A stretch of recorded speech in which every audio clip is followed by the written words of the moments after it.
जिल्ह्यातील शिक्षकांच्या आशीर्वादामुळे विजय निश्चित. ॲडव्होकेट संदीप गुळवे.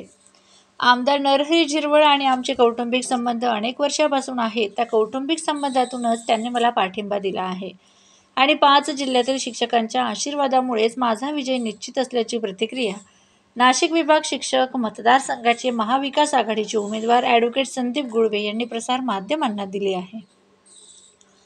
गेल्या अनेक वर्षांपासून नाशिक विभाग शिक्षक मतदारसंघातून शिक्षकांनी अनेकांना निवडून दिले, मात्र त्यांनी शिक्षकांच्या कुठल्या समस्या सोडविल्या नसल्याचं त्यांनी म्हटलं आहे. शिक्षकांवर नेहमीच अन्याय होत आला आहे, त्यामुळे शिक्षकांवरील अन्याय दूर करण्यासाठी जुनी पेन्शन योजना, शिक्षक भरती यांसह विविध प्रश्न सोडविण्यासाठी माझी उमेदवारी असल्याचं गुळवे यांनी म्हटलं आहे.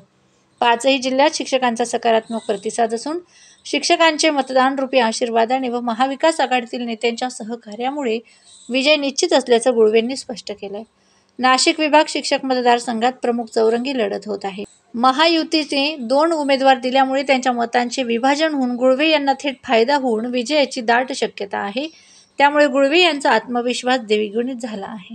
क्षेत्रामध्ये जे शिक्षकांवरती अन्याय होत आहेत आणि दरवेळेस शिक्षक बांधवांवरतीच नवीन GR येऊन त्यांना जुनी पेन्शन योजना लागू नाही करायची, त्यांची भरती नाही करायची, फरक बिलांना लेट करायचा आणि हे सगळे अडचणी शिक्षकांना शिक्षकाची कामं न देता शिक्षक इतर कामं द्यायचे.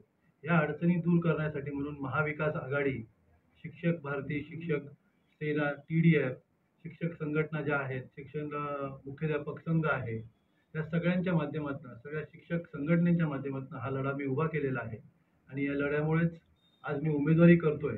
आणि उमेदवारी करत असताना माननीय उद्धवजी ठाकरे साहेब, माननीय शरदचंद्रजी पवार साहेब, माननीय काँग्रेसचे आमचे राहुलजी गांधी यांच्या नेतृत्वाखाली म्हणून हा लढा उभा केलेला आहे. आणि या लढ्यामध्ये आम्ही सर्व एकत्रितरित्या काम करत असताना नक्कीच आम्हाला असं विश्वास होतोय की आता हा लढा आम्ही जिंकू आणि महाविकास आघाडीचं सरकार आल्यानंतर आमच्या शिक्षक बांधवांना सगळेच प्रश्न सॉल्व्ह करण्यासाठी मी कटिबद्ध राहणार.